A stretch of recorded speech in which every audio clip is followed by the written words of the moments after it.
Want great pay and lots of perks? Get a $1,500 sign-on bonus when you join the Verizon retail team in the San Francisco Bay Area now. Help connect customers with the perfect products every time. Apply at verizon.com/retail-jobs. Verizon is an equal opportunity employer.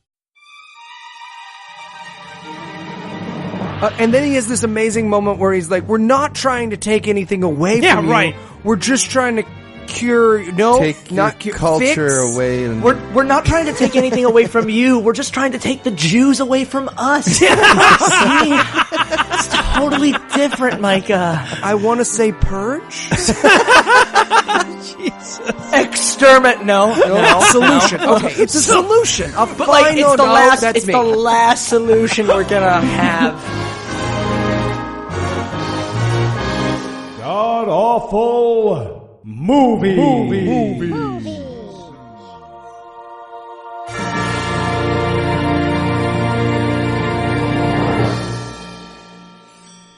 Welcome back to the GAMcast, where each week we sample another selection from Christian cinema because somehow we mistook that for a good idea. I'm your host, Noah Lugeons, and sitting to my immediate left is my good friend Heath Enwright. Heath, welcome back. Glad to be here. Zeke-Heil. Zeke-Heil's all around. It's just going to go slightly downhill. Offensive movie. I found it slightly offensive. Little bit. And, of course, sitting 81 miles to my right is my bad friend Eli Bosnick. Eli, how are you this fine afternoon, sir? Creaky pa. Sorry. It's just I'm just getting into character. I also watched this movie. Pretty accurate. Yeah. Who told? Yeah. And also sitting approximately 81 miles to my right is another friend who shall remain nameless. Well, actually, he shan't remain nameless. Our good friend Moishe Steinstein is also joining us today. Moishe, how are you? How much gold am I being paid for this show? I'm sorry. This movie turned me into a racist caricature of a Jew. You and everyone else in it. Yeah. No shit. If any movie could do it. All right, so enough with the tease and tell us, Heath, what will we be breaking down today? All right, we watched The Unexpected Bar Mitzvah. It's the story of how Noah and I, and even you other people, can all find a path to heaven if we all join the right sect of Judaism, which is called Christianity. Yeah, that's that one. This movie's like an anti-Semitic version of The White Man's Burden. It's the Aryan Man's Burden. We watched The Aryan Man's Burden. Oh, God. We took it up. So bad. Oh, shit. And Eli, Moishe, how bad was this movie? Well, if you loved the Elders of Zion, but it wasn't quite so panache, and there wasn't enough shitting on Harry Potter, you will love this movie. This is a first draft that Hitler and Leni Riefenstahl turned down. That's what I'm saying. He was like, rats instead, right? Rats instead. This is too far. Jesus Christ. Okay, so before we even start, you're going to hear a lot of unbelievable shit today. It's going to be, phrased in the form of, and then blank happens, and you're going to be like, bullshit. I have to assure you guys, this movie truly, really exists. The shit we're about to say happens in this movie really, truly happens in this movie. I mean, I have never written in my notes so often in a film, actual line in all caps. Oh, yeah. Very early on in this film, I was like, oh, all my notes are just going to be the words in this movie, aren't they? Scripts. I rewound this movie more times than I've ever rewound anything, not because, I wanted to, catch back on something, but because I was convinced I couldn't have heard the thing I heard. I was like, I'm going to feel bad if I make a joke about, this detail that, didn't really happen. And, every time I watched it, I was like, oh, that's so much fucking worse than the thing I thought. That's worse the second time. Oh, holy shit. Now, is there anything you guys want to nominate this one for being the best at being the worst at? Yeah, I'm going to say best worst Jewish accent I have ever heard. One of the main characters tries to sound Jewish maybe 3 times for half a sentence. Yeah. It is masterful. We'll get there. Yeah. I'm going to nominate this film for most groups offended because it somehow manages to fucking clear the Jews, the Native Americans, Filipinos, the entire state of South Dakota in the first 6 minutes. Yeah, they were going for the all square, yeah. Can I go with most casual miracle healer? I mean, spoiler alert, there is a miracle healer at the end of this movie, and nobody gives any fucks. It's just like, no, but here's the best part. You ready? He's fucking into Jesus now, huh? How about that? Wait, he cured someone's MS, but he's into Jesus now. Into Jesus. Also, I want to go with least understanding of the Jews from people who obviously claim to be Jews or ex-Jews of whatever kind. Absolutely. Hitler would have watched this movie and been like, come on, that's not true. Even I know that's not true. It's also, there's a lot of moments, and we'll point them out as we go, and Moishi, maybe you can back me up on this. There's a lot of moments where they obviously have the Jewish props, but they don't know how to go. How to use them. I don't want to give that away because it's the last scene of the movie. Yes, we won't spoil it. They don't have a fucking clue what anything is. And in my notes throughout this movie, I'm just like, the sentence I typed the most in my notes is, oh look, another thing they don't know what is. Yeah. And that's a repeated theme. And that's what's so great, because it'd be like walking and having a movie where all the Christians, but the crucifixes are pointed to the right. Like, you just constantly... Or you've got Muslims, but she's wearing, like, no bottoms and a burqa on the top, like, 'cause they just don't understand. Right. Oh, it's like they took all of the Jewish paraphernalia to the seagull from Little Mermaid, and they're like, okay, how do you use this? Does this go in your butt? I don't get it. That's a Jew jigger. A Jewsy was. It's the Jew flux capacitor. That gets in there too. Well, obviously the audience has been waiting about 2,000 years for this showdown, so we'll keep the break brief, and when we come back, we'll break down the bottomless pit of crazy that is the unexpected bar mitzvah. Hey, folks, quick interlude here. Yeah, motherfuckers! Eli's quite excited. So, for those of you wondering what Eli's so excited about, and or who don't listen to our other show, The Scathing Atheist, we're in the process of doing a charity drive right now with the guys over at Cognitive Dissonance called Vulgarity for Charity. Dude, are those jumping jacks? I don't know. I don't if that's think the right that counts term. as anyway. The charity we've chosen this year is called Modest Needs. Now, they're a fantastic group. They basically are like a GoFundMe for people who need help from everything from paying their kids' funeral expenses to medical expenses to just getting by on the bills. And unlike other fundraising sites, they vet the people and they make sure that the money goes straight to the debtors, so your cousin Becky can't go on there and ask for new speakers.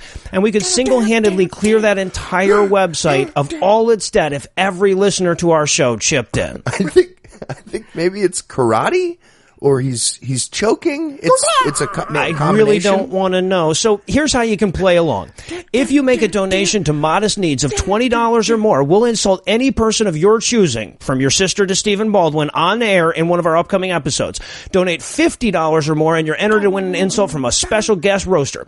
We've got podcasting, atheism, and comedy friends who are going to play along, and if you want to do some good while being bad, this is the best way to do it. You'll find all the details at scathingatheist.com, or look for the Modest Need link on the show notes for this episode. And now, assuming that Eli can handle it, back to the show. Okay, I'm 12% sure it's the worm now.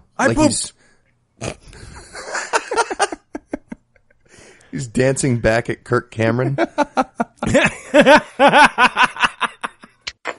Okay, the unexpected bar mitzvah. Take one. And action. But son, we've always been Jewish. Cut. Sorry, Rich, can you do it? Can you do it Jewier? I'm sorry. How do you mean Jewier? Oh, like Jewier, Jew, like that. Like this? Well, Jewier though. What about this? Almost there. That's pretty good. Creaky pa. Perfect. Okay. Let's go to Jews Don't Like to Hear the Truth, Part 3. Part 3. Hey, folks, sorry. One last quick announcement. Patreon now has an RSS feed, which means if you're already a Patreon, you should have gotten a link to the feed, which will allow you to play the early commercial-free version of our show on any podcast player. And to show you how easy it is, we're going to do this live with Heath on the air. Heath, are you ready to go? I am all set, I guess. Okay. What app are you using?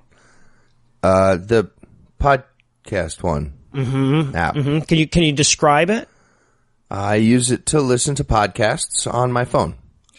Is it purple, like the little man having a spider sense moment? Yes. Okay. Yes. All right. So now we just need you to copy the RSS link in the email. Nobody sent me any mail. No, email. You sent me mail? No, this was a bad way to show people this. It's here. No, okay, I got it. Okay, all right. Mail. Now click the plus sign to add a new podcast via the RSS feed. Okay, got it. Cool. And just paste it in, and it'll update just like the show has been, but you get it sometimes extra long, early, and commercial free. It's not working. Really? It was so easy for me. Let me see that. Is this a block of wood with a flute drawn on it? Yes, it is. What? Why a flute? So I can tweet. And we're back for the breakdown. And before we even get started, I want to say we've got like 130 collective pages of notes here. There has never been more crazy in a 2-hour fucking movie. I want to just throw out the distinct possibility that this turns into a 2-part episode. Yep, I'm okay with it. Holy shit. I have 2 episodes on the opening credits. I'm going to be talking about this for the rest of my life, so... Yeah, no shit. Yeah, so the opening credits in question are basically Windows Movie Maker credits featuring 2 Tinkerbells locked in an erotic mating ritual of some sort. The same mating ritual over and over and over again. And if you're wondering, hey, does that get annoying after the 3rd time you see it? It sure does. Do we see it 874 more times? We sure fucking do. I'm told that's pleasant, whatever. Do we miss it before this movie's over? You bet your ass we do. And then we cut to we abruptly cut to this living room set, and I've never managed to hate a movie earlier than I managed to hate this one. Oh, yeah. First line. Tim Tebow has done it again. Fuck this movie. I almost quit. I almost called you guys up. I'm not doing this. And you're going to have to thief in the night this one, guys. You're going to have to thief in the night this one. I'll catch up on what a puzzle in a thunderstorm means later. And we hear the announcer saying, that's 5 wins in a row for Tebow and the Broncos. So it's literally December 4th, 2011. Yep, it literally has to be December 4th, 2011. One of the 2 times his entire NFL career he threw for more than 200 yards. He had 202 that day. Drew Brees had that in 3 passes last week. All in the fourth quarter, too. Yeah, it's amazing. And you have them. Well, first of all, can we talk about how these people look? Because Christian Dad looks like Chucky found Jesus and settled down. He has a crazy, smooth little boy face. He looks like he requires a very elaborate cowboy play to come. It is not good. And Christian's son, he looks like his barber let Jesus take the wheel. He looks like Harry Potter in the Invisalign lawsuit. So they're sitting there, and the dad turns to his son, and he's like I said, son, I'm not sure I'm comfortable saying God endorses a football team. And it's not because that's fucking insane. No. It's because, you know, there are people praying on both sides. And I just pictured like a Kamehameha battle from Dragon Ball Z. They're just like pushing the light beams against each other. Yeah, God only helps believers. That's why God never helped Sandy Koufax. That was all him. He's the only player in the history who did it all on his own. Yeah. Well, him and Arian Foster. Yeah, that's right. Ryan Braun, but he had the steroids. Cheaters. Actual quote from this movie, and I'm going to say that a lot, so get ready for it. I do believe that God has anointed Tim Tebow to bring his name into the national spotlight. End quote. Tim Tebow. It's also worth pointing out that the thing that starts this entire scene is the kid turning to his dad and totally earnestly asking him, Dad, do you think Tim Tebow has real magic powers? Yes, that's the thing that starts the conversation. He's like, where'd you hear about that faggot magic? No. No. And here's the problem. If you believe in real magic, that's a tricky question. For us, that's just like, nope. But for him, he's like, okay, now when you say magic powers, there's 4 types of sorcerers. They're all real, and I'm mad at 3 of them. And this is also where we learn that the son, the kid's name is Paul. He wants to get famous like Tim Tebow so that he can tell people this is actually from the fucking movie. Yes, we're going to say that a lot. He wants to teach people in the Philippines about Jesus. The Philippines! It's like ministering Judaism in like Jerusalem. Oh, in Williamsburg. Yeah, exactly. Take your pick. Crown Heights. Yeah. I just want to spread the word of Judaism in Crown Heights. You're less Jewish than we are. Yeah, I know.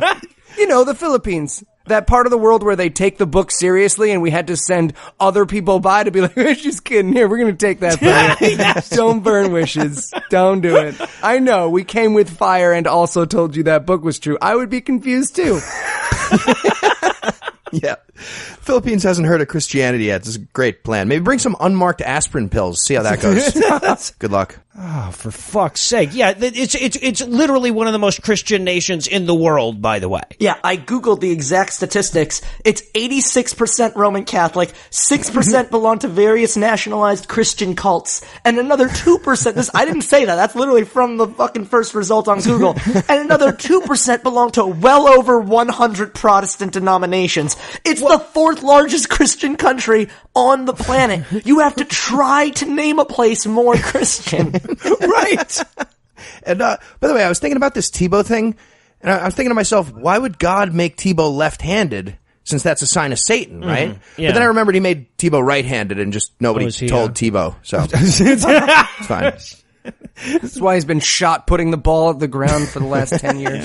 Now he knows, though, because I know he does listen to this show. Now that's just a low pitch. That's cool. You can get a swing and strike out of that. And now it's a slider. Yeah, exactly. It was just God testing him.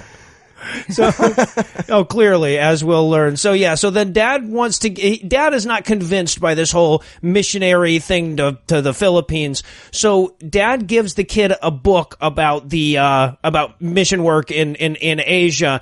This will be the first of about 406 times that a dad gives a kid a book in this movie. All of them I want to read. I want to read all the books. All the books. Essentially what happens throughout this book is that fathers give their sons spells and counterspells to use on the internet. More or less. Yes, people who like this book also read had a writing credit in this fucking script.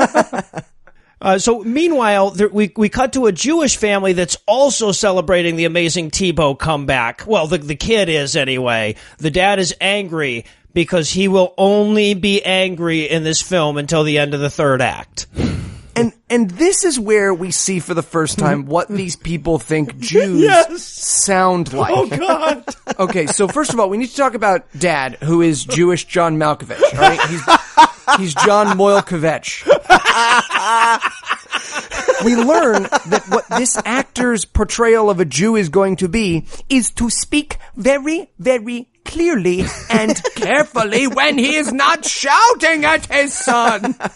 And also, his beard is amazing. Oh, God. It's not connected to the rest of his face, which is just a weird thing. But it's so over the top, I don't understand. Like, he might as well have Payas dreadlocks like Jewish Predator. And, like, and start speaking in Jewish cliques every few scenes. Like, really?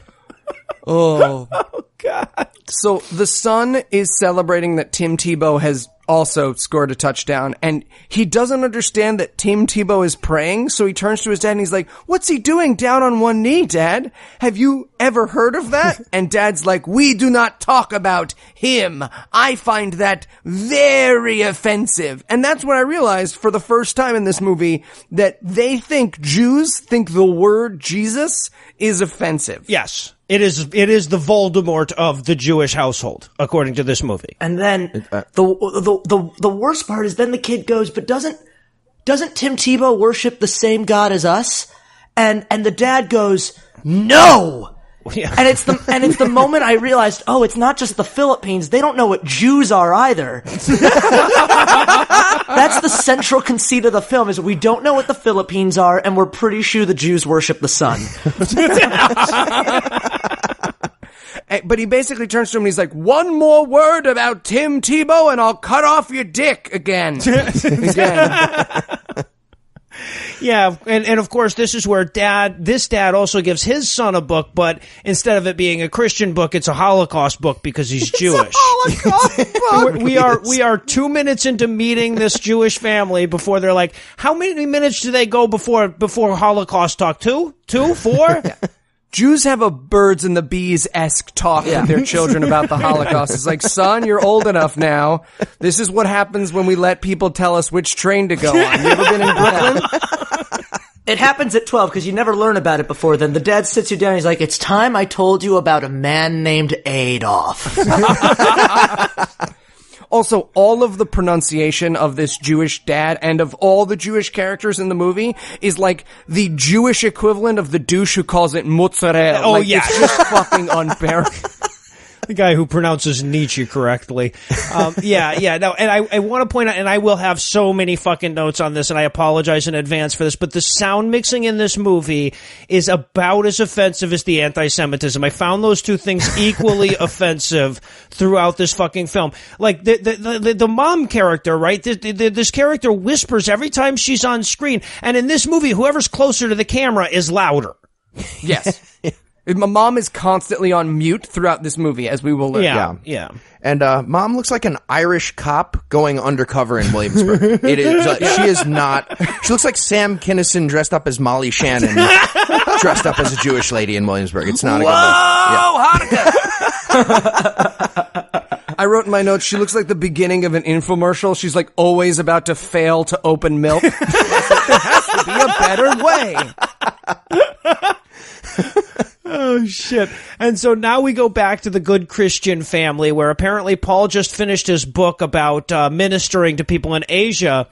And the line here is just literally, he comes in, he's like, yeah, Dad, I learned I shouldn't go minister in Asia. I should just give money to Gospel for Asia. And you might as well point to a phone number at the bottom of the screen. Right, just an annotation in the corner. It'll get there. This is ended up on YouTube eventually. Click here. He's like, I learned that brown people don't like it when we take up the white man's burden directly. They're less embarrassed when we outsource the missionary work to other brown people. That's what he learned in this book. We syndicate the white man's burden. So instead of going to the Philippines, the kid decides he's going to witness. This is a direct quote. I'm going to witness to the Jewish community. Yes. That's his new plan. To which his mom, who looks like a bad wig mannequin, says, well, honey, we don't have any, looks around and goes, here. That's the performance. The performance is don't say the name too loud or they'll appear behind you. Right. Yeah. I'm sorry, can I adjust the air conditioning in here? This is South Dakota. They would shatter. There are not Jews here. And then they offer to find him a Jew. They're like, I mean, maybe we could drive a few miles. You know what? You can only have a Semite if you promise to clean up after him and walk him every day. I'll take super good care of him. I'll give him an air conditioner in his cage. And I'll give him something to be offended about every morning. I'll get a subscription to the New York Times all on my own. Okay, all on my own. Okay, sweetie, but remember, they don't like baths. No, wait, it's showers, baths. The fuck?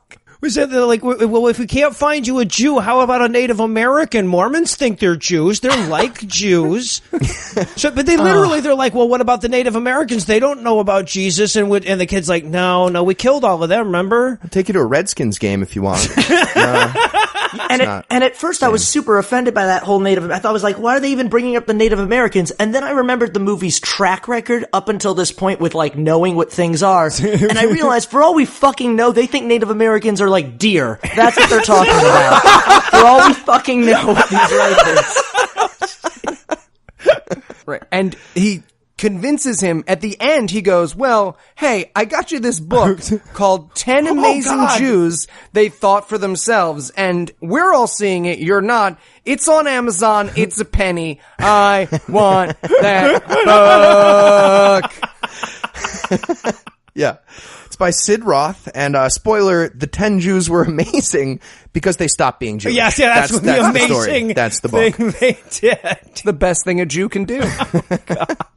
Yeah, so Dad's like, yeah, I got a book about Jews smartening up and coming to Jesus, so here you go. That's how scenes end.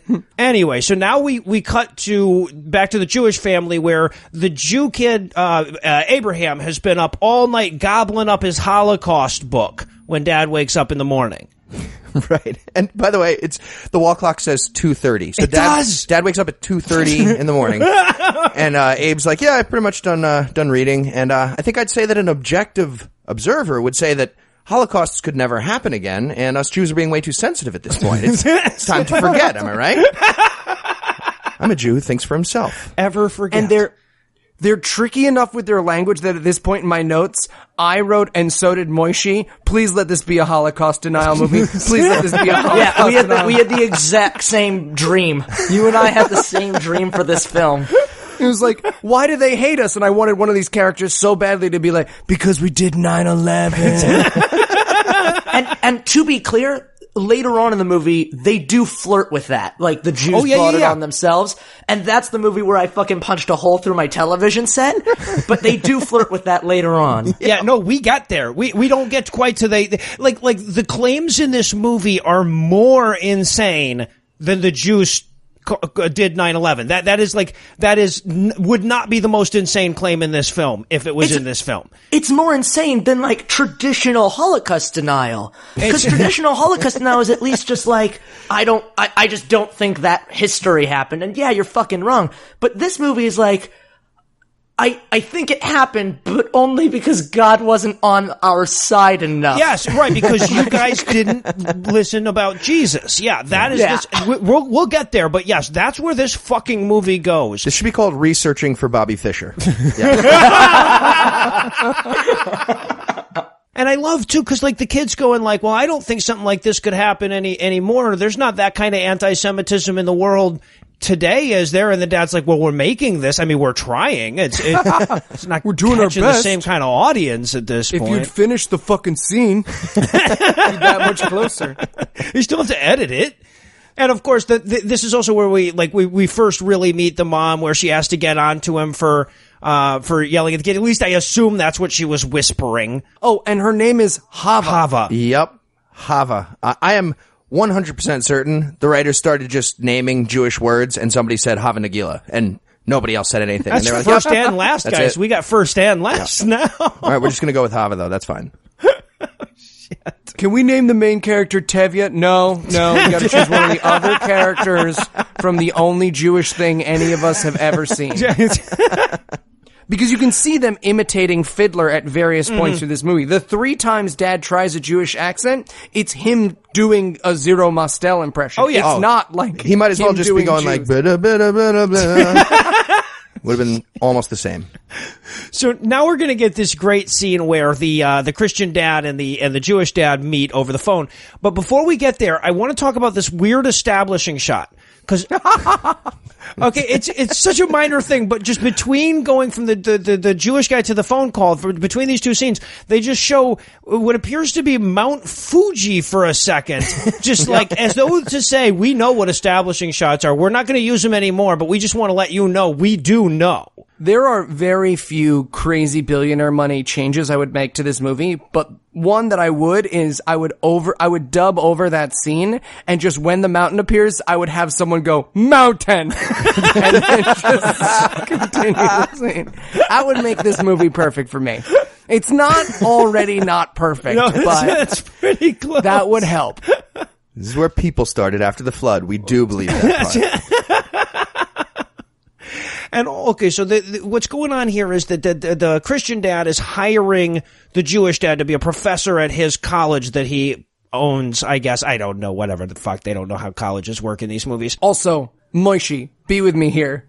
They're talking for about 30 seconds before Christian dad says to Jewish dad, I suspect that you're Jewish. That never ends well. That conversation, I suspect that you're Jewish. Click, click. That's the moment where General Akbar walks in and is just like, it's a trap! I cannot imagine we might not want no Jews around these parts is a legal question in a job interview, is it? You're a Jew boy, right? Yeah, he's just explaining that there are no Jews at Crystal Lake. Yes. And he explains, and Micah, who is totally, the Jew dad, who is totally unfazed by that question, is just like, yes, we are Jewish. Conservative Jewish. You know, with the hats and the stuff. Occasionally with the accents or something kind of close to that. And then he says, I need an answer by 2 p.m.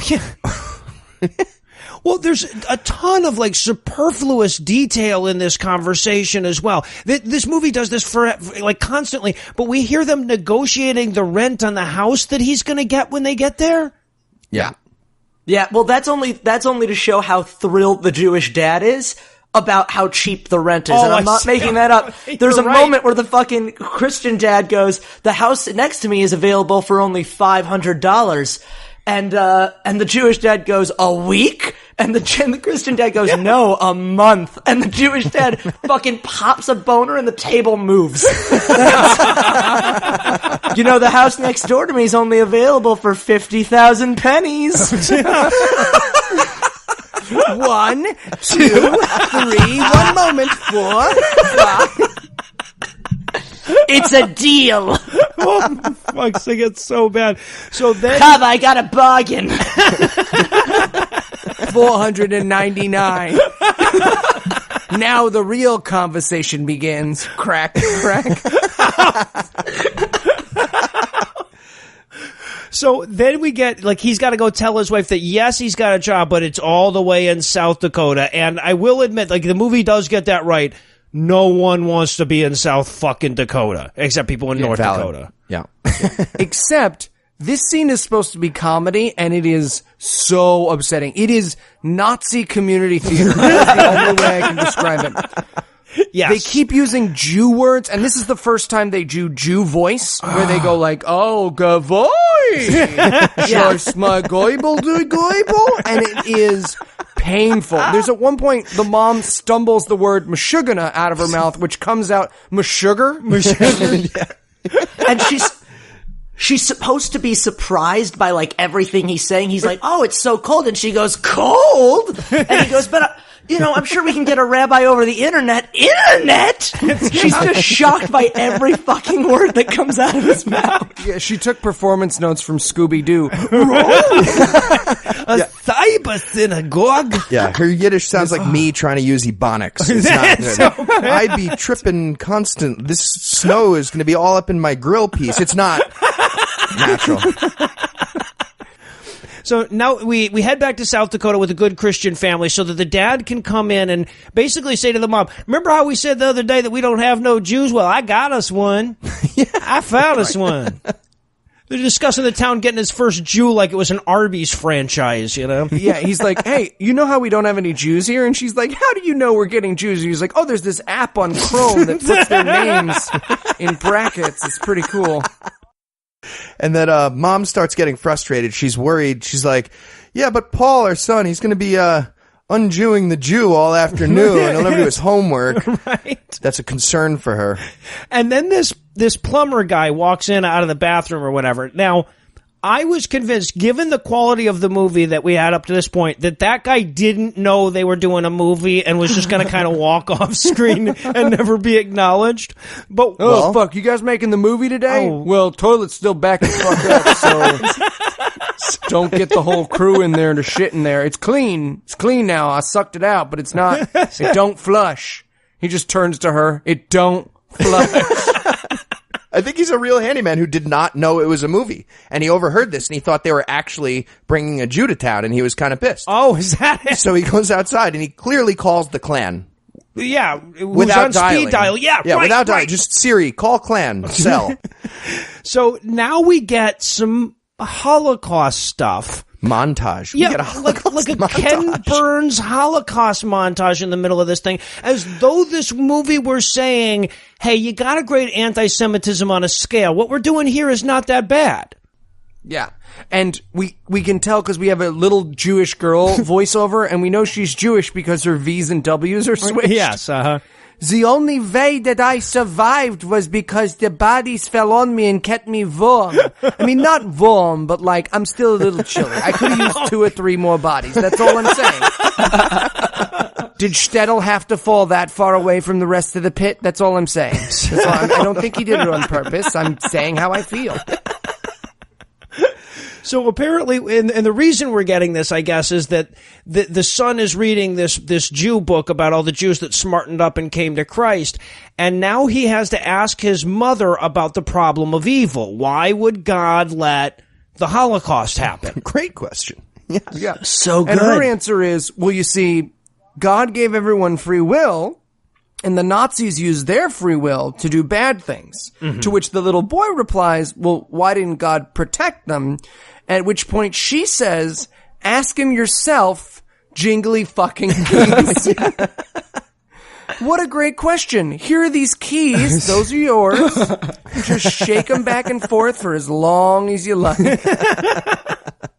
Literally, she leaves the room going, you tell me when you figure it out. Yeah. I'm a good mom, I did a good job. I'm a good mom, I did a good job. Her exact response, I think, is, that's a question I've wondered about my entire life, and my note on that is, I don't believe you. So now we get the Jews arriving in South Dakota. Yeah. They're really blown away by the majesty of this one-room house in South Dakota. And the Jews, they come in the house and they close the door and there's like a crucifix there. Yes. And they all react like fucking vampires. All of them. They're all like, creaky pa! Creaky pa! And Dad immediately pulls it down, and we see that it's connected with Velcro. I was so happy. I laughed for a good minute when I saw this. Well, and also, like, his landlord is the dad that hired him and said, you sound Jewish. I mean, like, his dad knew that a Jewish family was going to live there and put that or left that crucifix there anyway. Yeah, it's furnished, not Jewish furnished. At least it wasn't burning.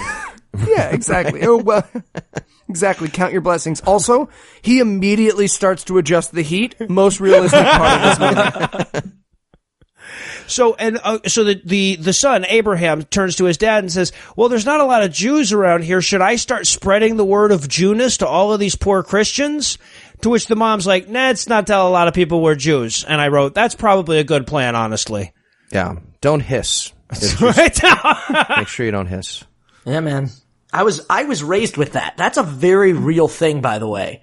I was raised with the, like, don't tell, when you're in certain situations, like, don't mention you're Jewish. Don't say anything about being Jewish. And I'm realizing the reason why is because of fucking movies like this one. Yeah, right. Because you fucking go to college and you're like, yeah, I'm a Jew, and people just start putting cloves of garlic on their neck now. I said I was sorry, okay? You surprised me with it. Can you flout? Do a backflip. No, that's not. Oh, wait, wrong. Wrong. Yeah, the other one. Yeah, definitely not the Jews that you're thinking of. So now we've got to randomly meet Sarah, who is the love interest for Abraham, and you know because they just meet in the street, and she says, hi, I'm the love interest for you, and he goes, oh, that makes me the love interest for you. Right. And he says, you talking to me? And I wrote, run, Sarah. He's going to pull a gun out of his sleeve. I've seen that movie. Yeah, but that was a good movie, and this is a different kind of movie. And This is an intro to an underage porn, right? Like, it's shot like an underage porn. It's scripted like an underage porn. There's just no Serbian man making these children fuck each other on camera. Like, I'm sure it happened off camera. Like, in my head, it wasn't just an actors. intro. Yeah. oh, God. I wrote in my notes, go with her, Abraham. Sarah can show you something that Jews don't know about. Blowjobs. She looks like the first girl at your high school to get pregnant and be proud of it. I'm gonna name her Angel because she came from an angel. No, she came from your 21-year-old boyfriend, Mike, who wears a monster hat to church. Oh my God, did we go to the same high school? I'm starting to think we all went to the same high school, yeah. And so now we get to Abraham and Sarah walking through the woods when along come the Nazi twins. Oh, Yay. and their first line is one of the greatest in Christian movie cinema history. This is real. Is this the little Jew boy? Followed by... Never seen a real Jew before. That's another. They've seen the actual line wax in this ones movie. in the museum, but not live. They actually don't get Comedy Central in South Dakota. No, They just don't get it, so. And to be fair, this is on Abraham. Jews know not to let people lead them into the woods at this You point would in history. think. You just got a book on the Holocaust, Abraham. This is on you. And of course, Sarah has to go all after school special. Guys, bullying isn't cool. You know, I expected a fucking giant puppet to come out and start singing with her at that point. Right. A giant anti-Semitic puppet, just like a stereotype. It's me, Doidle the Dreidel, here to tell you about bullying. I'll burn you with my laser eyes. All right, this is number one on the crazy billionaire money list now. It's moving all the way up to the top. But they make it very clear that they're going to rape them. And I wanted so badly just to flash cut to an Israeli helicopter bombing these kids' homes. It's like, shouldn't have shoved the kid. We get a little extreme now. Yeah. We're a little sensitive to this kind of stuff. Right. So they're about to like fight the Paul and the girlfriend, and this is another actual quote. One of the twins, I don't know what the first one's name is, he says to the other one, "Hey Larry, why don't you go ahead and take him? I'll occupy the mouth for a little while, and then if you need some help, I'll join in." Are you fucking kidding? They got this script from a rejected gangbang video script and forgot to change it. Are you serious? He also says, this will be a message to the Jew boy. And I just wrote in my notes, a message to the Jew boy is the name of my Are You There, God? It's Me, Margaret one-man show. It's playing next week. If anyone wants to see it. So, but luckily for Abraham, right before they're about to beat him up, the Christian kid, Paul, shows up to save the day and does so by pushing both of them lightly towards the people they're beating up. As he... Hey. Yeah. Cut it out. Shoo. That's it. It's a Power Rangers fight without the low budget, like, fight. Right. It's the start of a Power Rangers fight, yes. We just needed those bullies to go... and Also, those bullies could have killed all three of them. Like, Paul's a full head shorter than both of the bullies. And they're like, I don't want to do this anymore, man. Like... Well, their reason Oh, right, is... there is a reason. I'm sorry, you're right. There is a reason. They did make this make sense. You're right. Well, I don't know about that, but they made a reason anyway. You see, Paul's dad works at the college, and so if they beat him up... Right. His dad will call the cops on them, as opposed to the Jewish kid who will just be buried in the backyard like a hamster. What did they think? My mom called the cops for me watching this movie. Oh God, I knew that there were things happening, and I knew I should have been writing notes about them, but the whole time I'm just writing, they didn't even put a goddamn windscreen on the microphone. This is disgusting. I wanted the bullies to go beat up the sound guy. They spent all that budget on the oversized yarmulkes. Oh, I see. I wouldn't be surprised if somebody was walking around with a goddamn windscreen on the back of his head going, "This is what they wear, right? It's fluffy. This is a Russian one, I think." So, yeah, I'm ready to guard the queen. Do you know all the queen's guards were Jewish? That's why they don't laugh. They give their laughter to all the other ones, like Woody Allen and the other ones. So now the kid wants to know who outed him as a Jew. I guess that's when we're supposed to connect it to the plumber scene from earlier. Yeah, he says, "How did they know I was Jewish?" And Paul's like, "I don't know, maybe your face, your Jew face. Sorry, your Jewish person face could have been." Did they? No? Did they do anything with calipers beforehand? Because you people, that's a dead giveaway. You feel this notch in the back of your skull, Abraham? And then Paul drops his book that he's reading out of his bag, and Abraham's like, "Oh, hey, you dropped your book. Wait, did that say building a Fourth Reich? Okay, later, bye." No, not exactly, but close. Yeah. So now we go back to the Jewish mom and dad and again, the dad is angry because he's on camera. So he's angry this time because mom has accepted an invitation to go have dinner with the Christian couple because these are the only 4 people that live in this universe. Again, this really speaks to the, not understanding that how Jews work, because he goes, well, do they have kosher food? They know we need kosher food. And she's like, well, she said she would be very careful about our dietary needs. And I was like, really? They have a kosher kitchen? Yeah, really? what? You got 2 sets of plates, separate milk and meat? Yeah? if I can't have bitter herbs and salt water to represent tears, I'm not going. This is not happening. They didn't know what the entire nation of the Philippines is. What fucking part of you, what part of you, Eli, believed that they were going to get anything close to what the word kosher means? So now we cut to the dinner where we're going to start off by saying grace in Jesus' name. Yeah. God in heaven, thanks for this delicious bacon-wrapped lobster. Jesus was killed by the Romans. Amen. Shit, it's like they listened to my diatribe last week or something. And then basically Paul's like, Dad, can I bring Abraham to my room so we can touch each other in the place we're most ticklish? And he's like, okay. And Micah's like, creaky pa. Well, and of course, this comes after literally a 90-second musical montage of just those people eating in silence. Yeah, to the music you hear when you get into a sandals resort. Right. To be fair, this was a lot more exciting than the 15 minutes of reading we've already seen in this movie. No, so. we get multiple They read in the movie. We will end up missing that. Oh, shit. We will miss the slow jams of this Jamaican tune. Yeah, eventually. A montage of any activity in which every moment of the activity looks exactly the same is a stupid fucking montage. Right. No, like there's a point where we have a montage of the kid reading and we just hover over the book for a really long time for 9 seconds. It's just different angles of the book. It's just right. That's a scene, not a montage. Yeah, Just a terrible, time terrible hasn't scene. passed. Right. So now the two kids go back to Paul's room where they bond over a Tim Tebow poster. And again, this is the other establishing shot they have in the movie. They show the moon, so we establish that it's night. And when they cut to that shot, you actually have the outdoor microphone sound of the no windscreen for the second that the moon is on screen. What? For fuck's sake, people, have some decency.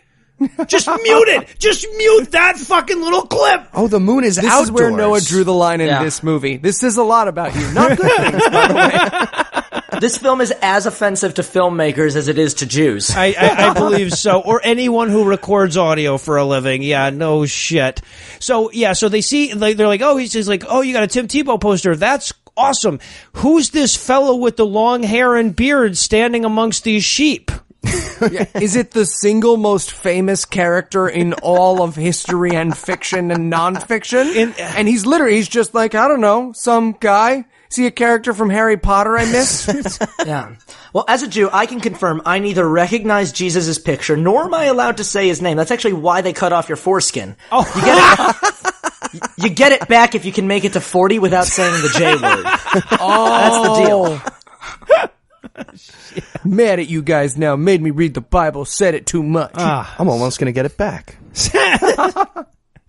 So, and then of course, this is where the burning question on the lips of every Jew comes out. He turns to the Christian kid and he goes, why does Tim Tebow risk everyone hating him to talk about Jesus? And I wanted the kids so bad to just go, he's an asshole. Total But asshole. he's like, yeah, no, it's tough for Christians here. You people don't know very much about persecution, but it's really tough for Trust Christians me. here in America and the Philippines. You see, he has survived an assassination attempt when he was minus 8 months old. So. After that. Yeah. By the way, we're not exaggerating even a little when we say that the great battle of this film is not between good and evil, and it's not between Judaism and Christianity. The actual battle within this movie is genuinely between Harry Potter and Tim Tebow. That is the existential struggle this film seeks to resolve. Not in one moment, in many moments. Exactly. Over and over again. Holy shit. How great would it be if Tim Tebow was in Slytherin and they had a fight? I would love to watch Do you think that. Tim Tebow knows that he's the opposite of Harry Potter? Yes, I do. Yes, I do. Oh, I want to go to the universe where Harry Potter's real and Tim Tebow's a book. This is also when he asks, they're talking about he's like, hey, can I borrow your book about Jews who became Christian? And he's like, yeah, there's this one story about this lady who gets Holocausted, but then Jesus made her not care anymore. Did you die in the Holocaust? At which point, the Jewish kid goes, it's hard to be Jewish and not have 80 members of your family having died in the Holocaust. All of us died in the Holocaust. Which is especially weird considering that 10 minutes ago in the movie we've established that the kid had never fucking heard about the Holocaust until he got that book. Yeah, exactly. And I love, too, at this point, because, like, the Jewish kid goes, like, yeah, my dad told me the people who did all of that stuff, the Nazis, they were Christians. And the Christian kid goes, oh, but they don't count. And the Jewish kid goes, oh, good point. Good point. I didn't think about it like that. These conversations are absurd. Paul says, so, like, what do you think about the true Scotsman fallacy? These are kids. And Abe's like, yeah, I agree. That means the Nazis weren't Christian. Cool. Yeah, we're 12. Yeah. I agree. The exact quote is Christians don't murder people, and my only note is bullshit wrapped nonsense burrito. It's fucking and the movie spends a lot of time unpacking that fucking burrito. Let me tell you.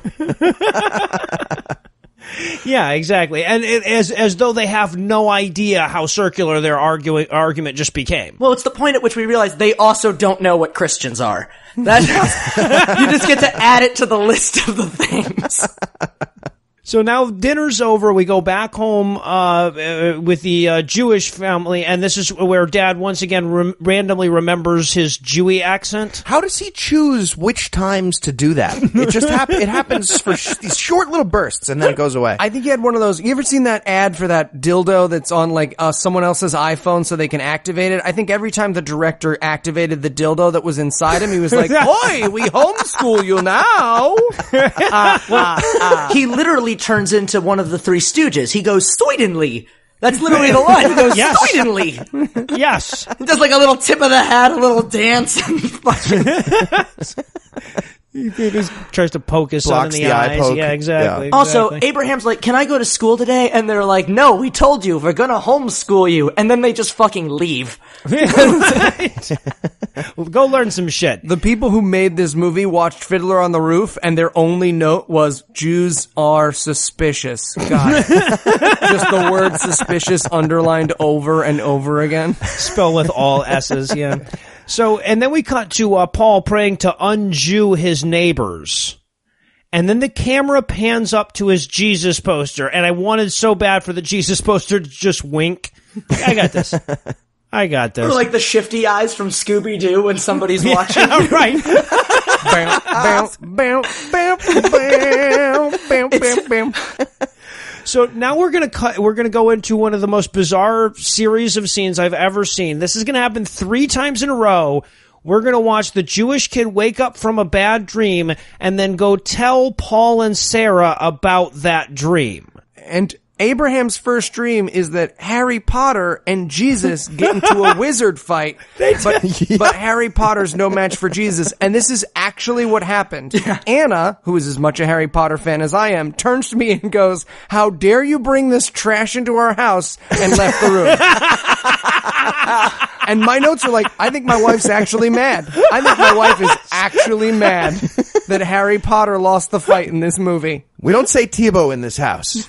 Also, while the kid's dreaming, he makes the same noises the South Park kids make when they dream. Like when Cartman's dreaming, he's like, "Oh, the Jews, no! Stupid kitty!" And then once we establish this, we cut directly to him waking up from his second dream. Yeah, having another dream about a mohel with chapped lips. And then we cut directly to him in the exact same place telling the exact same 2 kids about this dream. Yeah. And this time, Abraham almost got stabbed by his dad.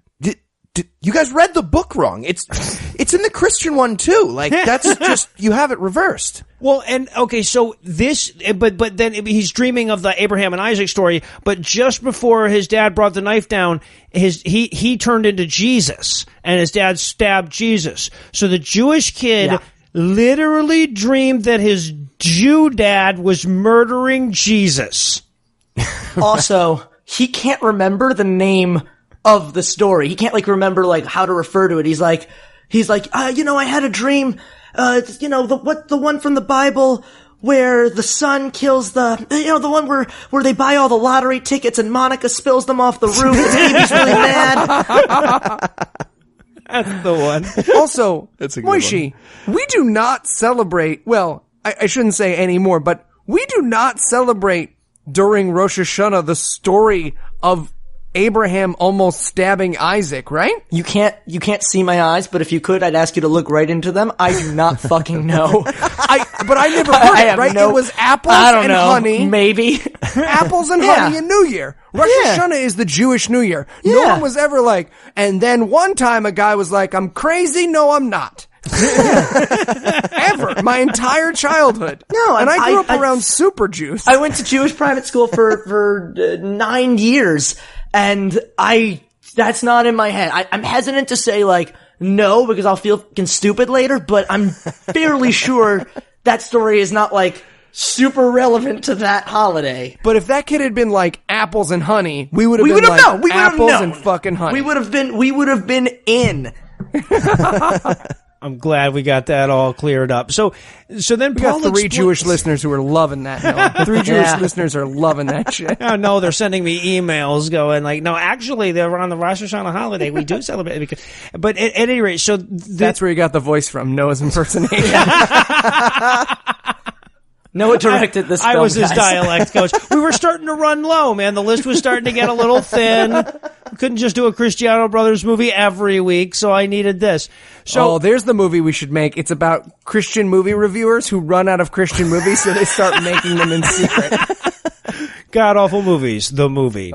And then we get a third Abe waking up from a bad dream scene opening in a row. And I just wrote, okay, is the rest of this movie going to be him dreaming and waking up to tell his friends? Right. I just wanted these dreams to get wackier and wackier and wackier until, like, Bozo the Clown has a fucking dick fight with, like, Moses on the mountain. It's just a flash cut, and it's just like, and Scarlett Johansson had like 4 mouths, and he's like, that one's not in the Bible. Oh, but the other 7 were. And to be fair, the other kids are sick of his shit 2 dreams ago. Like 2 scenes ago, the girl, he's like telling the girl, and he's like, I know it sounds crazy, and she's like, yeah, Abe, that's fucking nuts. Yeah, That's fucking nuts. Tell you get less cute every time you tell me about this. Yeah. So and so the third dream though that he has is about the nativity scene, which he has never seen. Apparently, he has to describe it. And I'm like, oh, he's never been to a courthouse after October. Yeah. So Paul invites him. He's like, hey man, you've never seen a nativity scene before? And he's like, no. And he's like, well, I've got some pictures at my house and chocolate cake. And they're like, cool, cake. Yeah, I didn't know Christianity came with cake. Yeah, maybe this movie's a lesson for all Jews. Chocolate cake is how they get you. That's how they get you. My only note on this scene is the cake is a lie. Well, it is though, because we follow him and he never makes with the goddamn cake. They make such a big deal of saying like, no, I have cake, and then they don't have fucking cake. Instead, he goes into his kitchen and he's like, where is that? It's like he's looking for cake, and he pulls out a goddamn nativity photo. Okay, this family keeps a large photo of the nativity scene in their kitchen drawer for quick access. Yeah, if you need to open a can or something. Right. He basically turns to the Jew and he's like, look, man, humor me. You're going to hell. He does. That's what he says. It gets so fucking intense too. This is the first scene in the movie that seriously stressed me out because he delivers this scene like a scene from the day after tomorrow. He's like, you know what, Abe? What if you're wrong? What if you're wrong? What if this is the end? Like this kid acts his little fucking heart out. God bless him. And this is the first time, but not the last, that Abe worries that if he finds Jesus, his dad will kick him out of the house. Now look, Jews. I'm not saying it doesn't happen. I'm saying I'm saying I Googled Jews kick kids out of house, and Jews kick kids, apostate Jews, found 0 results. I Googled gay Jews kicked out of house. I found a documentary from the 80s about Hasidic Jews who were then later accepted by their parents, who like had a 5-minute fight with their parents. The people kicking their kids out of the house are not the Jews. Just to be clear, I also looked up those search terms, but I checked in Pornhub and I also did not find any results. So this is where we get the Googling / reading montage that literally goes on for 2 minutes while we watch these 2 kids read. Literally, Paul's Googling the Jews, I'm assuming. And top of the list, the Jewish Superstore. What do they sell there? Have you guys ever? I have no idea. And he also found a site Where I buy everything. Oh, okay. The prices are amazing. And he also found a site called Holocaust Best Pictures. Yeah, what? And it's not about Schindler's List. It is Holocaust, like the coolest photos. Really? Also, the sequence of events in this scene, this is the moment where I genuinely lost. This is the moment where I almost punched a hole through my TV, because the montage plays and it's a picture of a Holocaust victim followed by a passage of text in the book saying, I thought I was a good person. I never killed or robbed, but God, yada, yada, yada. Yep. God punishes those who don't love Jesus. You can read it in the text if you pause it. And Terrifying. I just love, cause that's the fucking thing. That's where the movie just stopped being like stereotypes and started actually flirting with the notion that the Jews brought it upon themselves through their self-exclusion and their rejection of Jesus. That's where it really starts swimming in the pool of go fuck yourself. Well, yes, yeah, exactly. They literally, and I realized it at this exact same point that they were literally like sewing in this like undercurrent of, but the Jews kind of deserved this. Yep.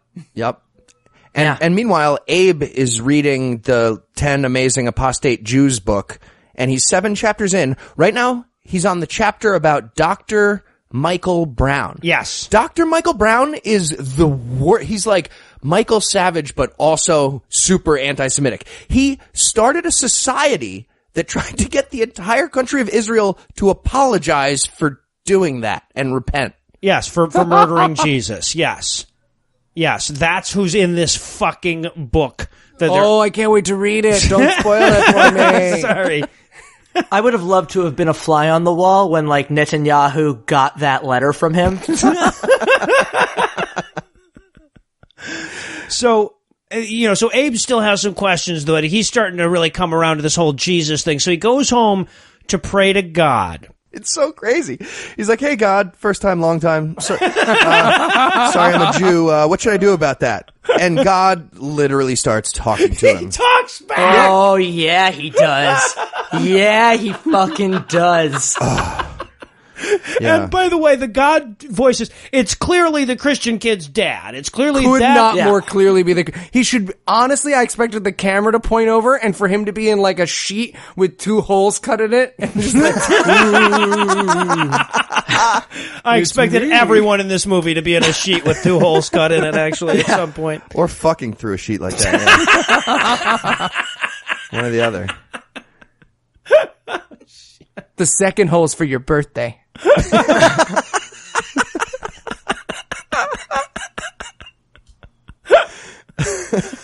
Oh shit. So Dad starts talking back, and by the way, okay, so I'm gonna do all this in post. You guys won't hear it, but here's a better God voice. This right here. That was more than they did to make this voice sound like there's like a vague kind of an echoey sound. Yeah, it's just him going, oh, whoa, whoa. Yeah, he might as well be eating a sandwich. He's like chewing and talking about chips. And what's crazy is like, every other movie I've ever seen with God always kind of talks in grandiose metaphor, kind of wants you to solve it for himself, gives you some direction. He is so fucking explicit in this movie about like what he wants from this kid. He basically comes down and is just like, hi, I'm God. I hate Harry Potter, but I fucking love Tim Tebow. He's so clear. You're gonna get Tom of God. Yeah, get a new library card, stop being Jewish. That's pretty much all you gotta do. Here's his instructions. So after he speaks with Paul, we go back to him meeting with Paul and Sarah, who are as sick of hearing about his dream bullshit as we are. And he's like, no, I didn't have a dream this time. This time it was a psychotic break. Yeah. I went into a trance, and instead of his friends being like, oh, the nurse, we take you to the nurse, they're just like, wow. And he's like, well, God says rebellion is witchcraft. That's what he told me in my message. And he's like, but I'm not rebellious. And the other kid's like, are you a witch? He goes, well, I'm a Jew. And I honestly thought that's where they were going. I honestly thought they were about to say, well, Judaism is witchcraft. But no, it was because it's because he has Harry Potter stuff. Yep. It's not less insane. It's just less offensive. God, it's definitely more insane. Yes, it's definitely more. Fuck more you! It's definitely more insane. We could be witches. But we could be witches more likely than someone who doesn't exist. We are infinitely more likely to be witches. Oh, that needs to be Jew's new catchphrase. Infinitely more likely to be witches than Harry Potter. My favorite part of this is at the end, Abe asks Paul, maybe we can pray a bit on it tonight. But, like, it's already late. Like, I think he's just spending the night there, and there's only the one bed. And my only note is Abe is working way harder to fuck Paul than he needs to. Abe's been down to fuck since chocolate cake. And I have to say, watching these kids pray, that's like the scariest thing that I see in these movies is when they show kids praying. Oh, yeah, and their prayer is fucking terrifying. They're like, God, I love you. I surrender my life to you. I'll cut my head off with a fucking piano wire. It's like, ooh, you are 9. It's like they're fighting for who can say the most self-deprecating thing to God. It's like, God, I would totally give up all my comic books for you. I give up all my comic books and slam my dick in a door for you. I already did that. I'm Jewish. I'm just so grateful we didn't get a montage of it. And then as they're praying at the very end, Abraham just adds some weird words. It turns out he was speaking in tongues. Yeah. And I was like, Or parcel tongue. In my opinion, at this point in the film, they have offered more evidence for Harry Potter than Jesus. Oh my God, how great would it be if you just cut to like a snake entering the room like, hey, no, you were just talking to God. That's fine. Hey, maybe choose a different language next time. I came all the way from Texas. It's not a short trip. I took a flight here and I flew United and those seats are tiny, even if you're a snake. It's fine. It's no big deal. I got a red eye back. are you venomous? I want to pick you up and test something. And what's fucking phenomenal about this is Paul freaks out. Not Abe. Abe starts speaking in tongues, but Paul freaks out. And what you realize in this moment about the movie is this is like one of those horror movies where some asshole kids like pretend there's a monster to scare the other kids, but then it turns out the monster is real. Yes. Because Paul's reaction is like, what the fuck was that, dude? I just wanted to touch dicks. You weren't supposed to actually speak in tongues. You close your eyes and when you open your eyes, I'm kissing you. What the fuck is this dead language shit? Yeah. It becomes very clear that Paul was just fucking with Abe. Also, you guys were pretending earlier you weren't picturing the child porn, and now you're clearly talking. I'm just saying. Also, Sure. there's one point where the kid's like, the message I got, it's Deuteronomy 18:10. And Noah, I know this was your favorite part of the movie. So they go and check the Bible, and the Bible's like, witches are bad, y'all.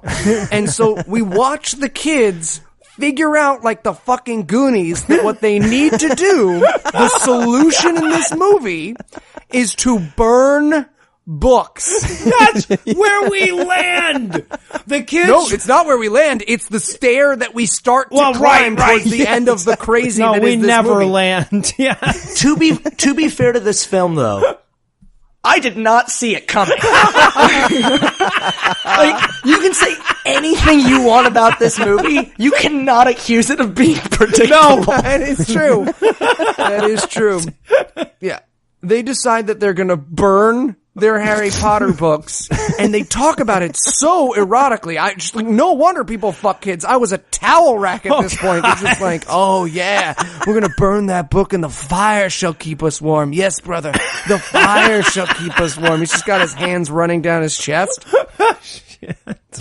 I'm just saying, I'm into it. I'll get like what, 2 days in jail, 3 days in jail? Oh, unfortunately. Well, you could become a Catholic and then you just get a nice little retirement plan. No, have you guys seen me swim? How are you with sandwiches? Can you make a sandwich?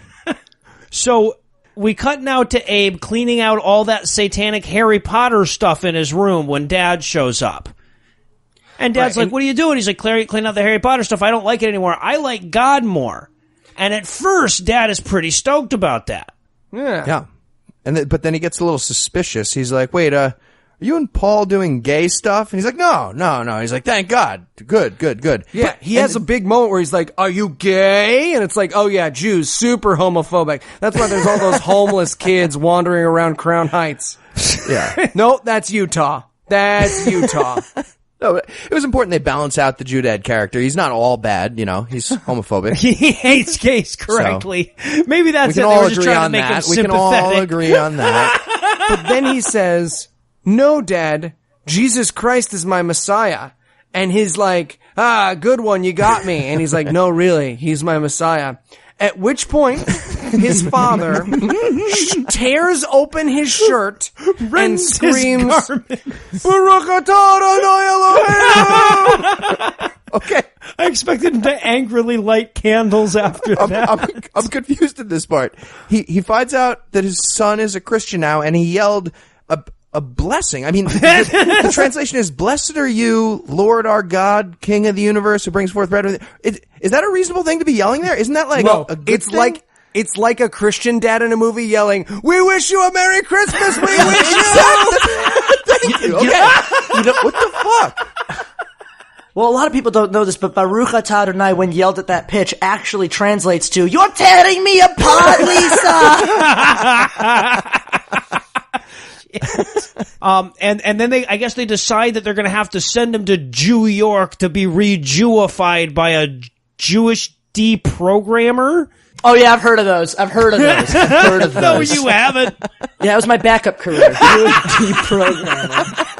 Oh. And man, do they hit that Jew York thing over and over again. They're like, when you get to New York, which has lots of Jews, you will, when you get around New York, that Cuomo fellow might be, that's all I'm saying. That man's got a black wife. What? I didn't say, there's nothing wrong with it, I'm just pointing it out. Yeah. I don't know about you, Eli, but when I left home, my mom was like, "You're gonna be a lawyer, you're gonna be a doctor, or you're going to be a deprogrammer." Those were the three choices I was offered. Oh, yeah. Get my son a good Jewish deprogrammer. Yeah. It's important. So then they ship him off to Juilliard or whatever, because Dad doesn't want to have a traitor at his house. So as the audience desperately catches their breath while incorrectly assuring themselves that this has to be the craziest this movie gets, we'll pause for a quick break. But before we do, let me give Act 3 the hard sell. Can Paul fix the Jews? Will this movie flat out call Judaism a tool of the devil? Which of these characters will wind up with literal magic powers before this thing is over? Find out the answer to these questions and more when we return for the somehow even less sane conclusion of The Unexpected Bar Mitzvah. And that's when I prayed, and the Holy Spirit cured her MS. Son, that's fantastic. Yeah, God is good. I don't give a fuck about God. Get your coat. Come on. What? What? Where are we going? To the hospital, son. Look, I don't care if your healing powers came from Vishnu or Satan or fucking Santa Claus. You and I are going to the hospital where you will cure people all day, every day for the rest of your life. What? Look, maybe the Holy Spirit is blah, blah, blue. Maybe you got bit by a radioactive spider. None of that matters. All that matters is that each moment you spend for the rest of your life until you die not healing people who need it is evil at the highest level. From now until you either run out of magic or die, you will be healing people whether I have to shock the healing out of your testicles to do it. You